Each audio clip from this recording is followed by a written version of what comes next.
আসসালামু আলাইকুম।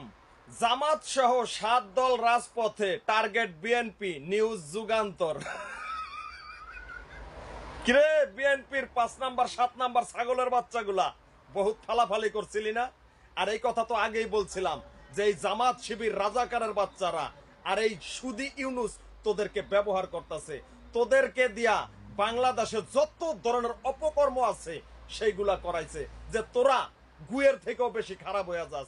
আর আজকে সেটা হয়েছে, বিএনপি গুয়ের থেকেও বেশি খারাপ হয়ে গেছে। বাংলাদেশের জনগণ বিএনপির নাম শুনলে এখন আর বিএনপির নেতারা ওই কেন্দ্রীয় অফিসে বৈশা বৈশা বড় বড় কথা বলে।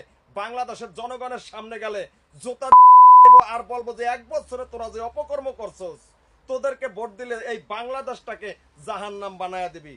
আর আজকে সেই জামাত শিবির তোদেরকে ব্যবহার করিয়া এখন তোদেরকে একসার ভরে দিতেছে। তার পাইছস?